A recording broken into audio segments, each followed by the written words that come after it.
श्रीः श्रीमते रामानुजाय नमः। श्रीमते निगमान्तमहादेशिकाय नमः। श्रीरङ्गरामानुजमहादेशिकाय नमः।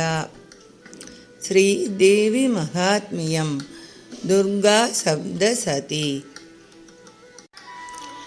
अयि जगदम्ब मदम्ब कदम्बव न प्रियवासिनि हासरते शिखरि शिरोमणि दुङ्ग हिमालय शृङ्गनिजालय मध्यगते मधुमधुरे मधुकैडपगञ्जिनि कैडपभञ्जिनि रासरते जय जय हे महिषासुर मर्दिनि रम्यकबर्दिनि शैलसुते। जय जय हे महिषासुरमर्दिनि रम्यकबर्दिनि शैलसुते। महिषासुरसैन्यवधो नाम द्वितीयोऽध्यायः। विनियोगः।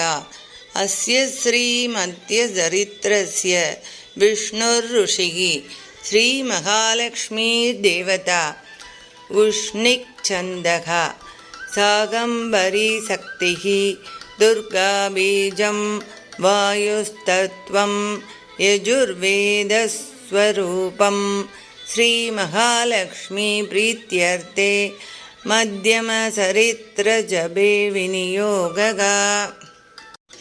युयुधु संयुगे देव्या सगदत्र महासुराः कोटिकोटिसहस्रैस्तु रथानां तन्दिनां तदा हयानां च वृतो युद्धे तत्राभून्महिषासुरः तोमरैर्बिन्दिबालैः च शक्तिभिर्मुसलैस्तथा युयुधु संयुगे देव्या खड्गैः परशुपट्टिशैः केचिच्च शिक्षिभूशक्तिः केचित् पासांस्तथा परे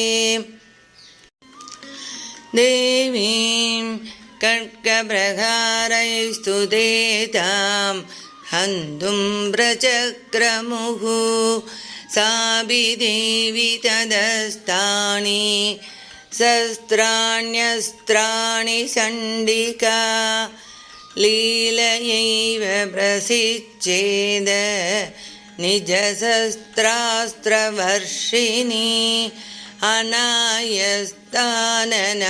देवी स्तूयमाना सुरर्षिभिः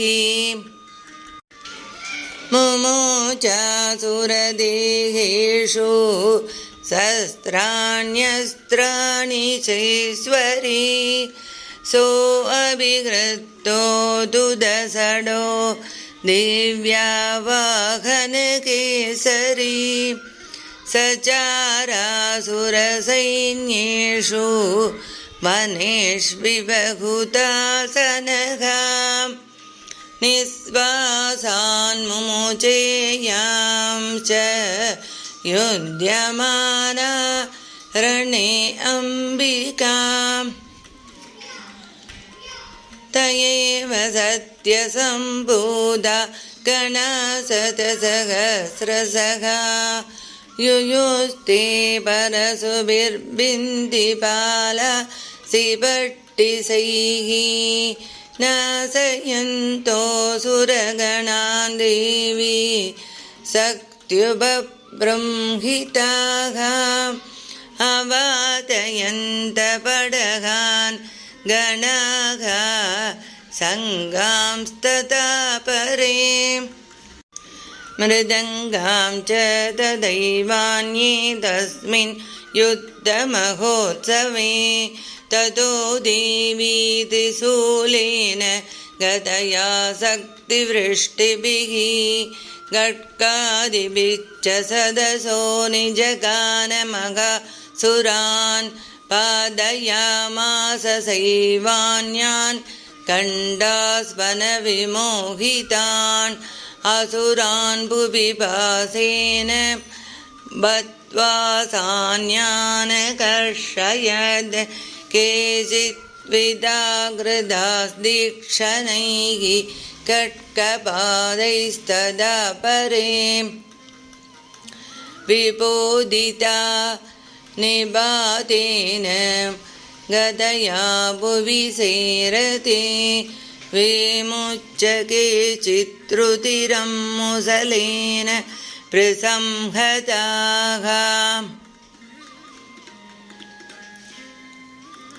केचिन्निबदिता भूमौ भिन्ना शूलेन वक्षसि निरन्तरासौ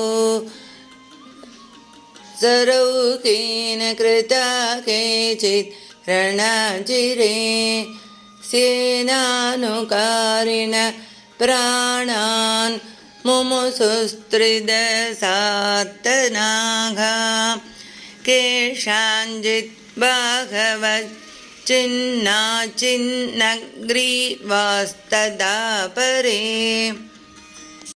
जय जय देवी जय जय देवी दुर्गा देवी चरणं कनकदुर्गा देवी चरणम् अडियेन् रामानुजदासन् लोका समस्ता सुखिनो भवन्तु सर्वे जनाः सुखिनो भवन्तु।